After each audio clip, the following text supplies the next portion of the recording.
ప్రార్థనా సమయం అనే ఆధ్యాత్మిక కార్యక్రమానికి మిమ్మల్ని అందరినీ ప్రేమతో ఆహ్వానిస్తున్నాను. నేటి ధ్యానము కొరకు మరొక్కసారి యాకోబు రాసిన పత్రికలో నుండి 4వ అధ్యాయం 7వ వచనం చదువుకుందాం. కాబట్టి దేవునికి లోబడి ఉండుడి, అపవాదిని ఎదిరించుడి, అప్పుడు వాడు మీ యొద్ద నుండి పారిపోవును. ప్రభునందు ప్రియ దేవుని బిడ్డలారా, చదివిన ఈ లేఖన భాగంలో అపవాదిని ఎదిరించుడి, అప్పుడు వాడు మీ యొద్ద నుండి పారిపోవును.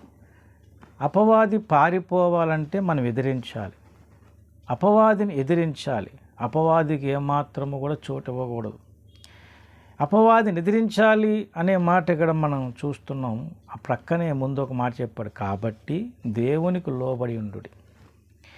ఎందుకు అంటే ఇక్కడ గమనిస్తే కాబట్టి అన్నాడంటే ఏం చెప్తున్నాడు? ముందు విషయం గమనిస్తే చూడండి, 6వ వచనం, అందుచేత దేవుడు అహంకారాలను ఎదిరించి దీనులకు కృప అనుగ్రహించిన లేఖనము చెప్పుచున్నది.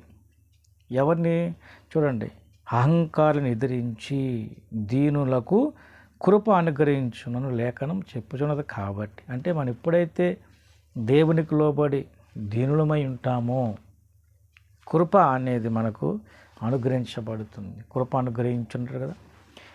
కాబట్టి ఎప్పుడైతే దేవుడు తన కృపను మనకు అనుగ్రహించాడో ఆ కృపలో మనం బలపడుతూ అపవాదిని మనం గద్దించి ఎదిరించి పారద్రోలగలిగినప్పుడు, అంటే వాడు ఎప్పుడైతే మనం ఎదిరిస్తామో వాడు మన యొద్ద నుండి పారిపోతాడు. అపవాదికి ఏమాత్రం మనం అవకాశము చోటు ఇచ్చేటట్లుగా మనం ఏమాత్రం బలహీనం కాకూడదు. అపవాదిని ఎదిరించాలి. అపవాదిని ఎప్పుడు కూడా మనం గద్దించాలి, ఎదిరించాలి. దేవునికి లోబడాలి. దేవునికి లోబడుట, విధేయ చూపుట అన్ని అనుభవాలు మనం ఆలోచన చేస్తే అబ్రహాము జీవితాన్ని మనం అందరం చూస్తున్నాం. మనకంతా తెలుసు, అబ్రహాము దేవునికి విధేయుడయ్యాడు. ఏదైతే దేవుడు చెప్పాడో ఆ మాటకు లోబడ్డాడు. ఏమండి, దేవుడు చెప్పిన ప్రతి విషయాన్ని అబ్రహాము లోబడి అలాగున దేవునికి ఇష్టడుగా, దేవునికి స్నేహితుడయ్యాడు. మరి బిలాము ప్రవక్తగా పిలువబడ్డాడు. అబ్రహాము ప్రవక్తే బైబిల్ చెప్తుంది. కానీ దేవునికి లోబడి దేవుని ఆశీర్వాదము పొందినవాడైతే ఆ బిలాము ప్రవక్తయే, కానీ దేవునికి లోబడలేదు. మరలా ఏమి చెప్తాడో దేవుడు అని రెండోసారి మళ్ళీ వెళ్ళటం, వాళ్ళు చెప్పిన ప్రలోభాలకు మరలా రెండోసారి మాట్లాడటం. దేవుడు చెప్పాడు వెళ్ళొద్దు అన్నాడు కదా, ఒకసారి చెప్పాడు కదా వారితో వెళ్ళకూడదని.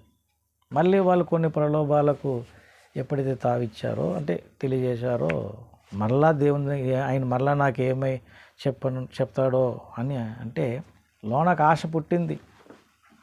దేవుడు వెంటనే గద్దించాడు కదా. దేవుని గద్దింపును బట్టే బిలాము తొలగిపోయాడు. కానీ అబ్రహాము ప్రవక్త దేవునికి లోబడ కనుక దీవించబడ్డాడు, మనకందరికీ మాదిరి అయ్యాడు. కనుక ఈ రోజున మనము దేవునికి లోబడాలి, అపవాదిని ఎదిరించాలి. అర్థమైందండి. దేవుని కార్యాలను ఏ విధంగా మనం అర్థం చేసుకోవాలి అనేది చాలా ప్రాముఖ్యం. కనుక కాబట్టి దేవునికి లోబడి ఉండుడి అని ఇక్కడ మనకు ఆజ్ఞాపిస్తున్నాడు. ఎందుకంటే ఆయన కృపనిచ్చే దేవుడు. ఎవరికి? అహంకారాన్ని ఎదిరించి దీనుల కృపని. కనుక మనం దీనులమై విధేయులమై దేవునికి లోబడితే దేవుడు అనుగ్రహించే కృపను బట్టి అపవాది ఎదిరించి వాడిని పారద్రోలి వాడు మన దగ్గర నుండి పారిపోయేటట్లుగా మనము దేవుని కృపలో బలం పొందగలుగుతాం, దేవుని సహాయం పొందగలుగుతాం. కనుక దేవుని బిడ్డలారా, చాలాసార్లు మనం అపవాదిని బంధిస్తాము, గద్దిస్తాం, కానీ ముందు మనం దేవునికి లోబడకపోతే దేవుని కృపలో ఎలా ముందుకు సాగుతాం? అపవాదిని ఎదిరించడం ముఖ్యమే. కానీ అంతకుముందు ఏం చెప్పాడు మనకు? కాబట్టి ఏమంటాడు? దేవునికి లోబడి ఉండుడి, అపవాదిని ఎదిరించడు. ఎదిరించేది ఎవరిని? అపవాదిని. లోబడి ఉండేది ఎవరికి? దేవునికి. కనుక ఈ సందేశం వింటున్నారు, ఒకసారి ఆలోచించి. వాడు మన ఎదురు పారిపోవాలి, అది ముఖ్యం. వాడు మన దగ్గర ఉండడానికి వీలు లేదు, పారిపోవాలి. కానీ ఎలా పారిపోతాడు? వాడిని ఎదిరిస్తేనే. ఎదిరించాలంటే ఆ ధైర్యం, ఆ అనుభవం, అంటే ఆ సామర్థ్యం, ఆ బలము మనకు ఉండాలి కదా. దేవుడు వాగ్దానం ఇచ్చాడు, శత్రు బలవంతుడిగా నీకు అధికారం ఇచ్చి ఉన్నానని. ఆ అధికారాన్ని మనం వినియోగించాలంటే ఆ అనుభవంలోనికి మనం రావాలి. ప్రార్థన బలం, ప్రార్థన శక్తి. నీతిమంతుని విజ్ఞాపన మనఃపూర్వకమైనదే, బహుబలము గలది ఉండును అన్నాడు. అలాంటి అనుభవం మనకు రావాలి. కనుక ఈ సందేశాన్ని వింటున్నవారు ఒకసారి ఆలోచన చేయండి. అపవాదిని మనం ఎప్పుడు కూడా ఎదిరిస్తూనే ఉండాలి. వాడు మన దగ్గర పారిపోవాలి. వాడికి మన దగ్గర చోటు ఉండకూడదు. వాడికి చోటు ఇచ్చే రీతిగా ఏ పనులు మనం చేయకూడదు. ఎటువంటి బలహీనత రానియకూడదు. అలా ఉండాలంటే దేవుని కృప ఎల్లప్పుడూ మనకు తోడై ఉండాలి. అలా దేవుడు మనకు అనుగ్రహించాల కృపలో మనం బలం పొందాలి.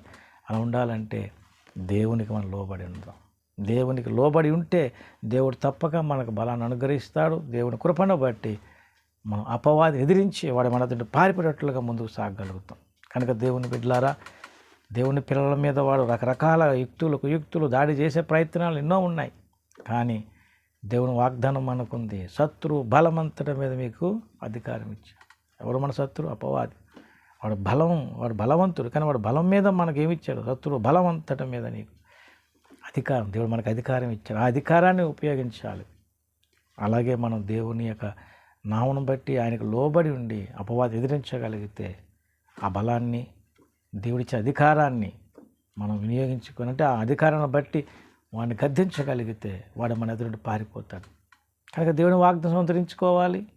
దేవుని అనుగ్రహించిన కృపను బట్టి ఆయనకి లోబడి ఉండి అలాగే అపవాది ఎదిరించాలి. అలా మనం చేయగలిగినప్పుడు మన ఆత్మీయ జీవితం అన్ని విషయాల్లో వర్ధిల్లుతుంది. బలం పొందుకుంటాం. దేవుని కొరకు జీవించగలుగుతాం. వాడు పెట్టే చిక్కులన్నింటిలోంచి ఏమాత్రం మనకు అపాయం లేకుండా దేవుని కృపలో ముందుకు సాగగలుగుతాం. కనుక ఈ సందేశం వింటున్నారు ఒకసారి ఆలోచించండి. అపవాదిని ఎదిరించాలి. అలాగే ముందు మనం దేవునికి లోబడి ఉండాలి. ఆయన అనుగ్రహించిన కృప పొందుకొని ఆయన ఇచ్చిన సామర్థ్యం ద్వారా ఆయన అనుగ్రహించిన, అంటే మనకు అనుగ్రహించిన వాగ్దానం సంతరించుకుంటూ అపవాదిని ఎదిరించగలిగితే వాడు మన దగ్గర పారిపోతాడు. మన ఆత్మీయ జీవితం బలాభివృద్ధి పొందుకుంటుంది. అనేక విషయాల్లో మనం ముందుకు సాగగలుగుతాం. కనుక ఈ సందేశం వింటున్నవారు ఒకసారి ఆలోచించి ధ్యానించి అలాగున మనం అపవాది ఎదిరించేవారుగా మన భూమి మీద దేవుని కొరకు జీవించగలిగితే దేవునికి మహిమ కలుగుతుంది. మనకు ఆశీర్వాదం, మనతో అనేకులకు దీవెన. కనుక ఈ సందేశం ఉన్నవారు ఒకసారి అలాగున పరీక్షించుకొని ప్రార్థించుకొని దేవుని సహాయం కోరండి. తప్పక దేవుడు ఆ కృప మనకు అనుగ్రహించి బలపరుస్తాడు. అటు కృప దేవుడు మీకు నాకు అందరికీ దయచేయనుగాక. ఆమేన్. ప్రార్థన. పరిశుద్ధుడు అయిన మా తండ్రి, ఈ సందేశం నాలో మాలో ఫలింపజేసి మీ కృప మాకు తోడు ఉంచి నేసిన వేడుచున్నాము తండ్రి. ఆమేన్. అందరికీ వందనములు. దేవుడు మిమ్మల్ని దీవించి ఆస్వాదించునుగాక. ఆమేన్.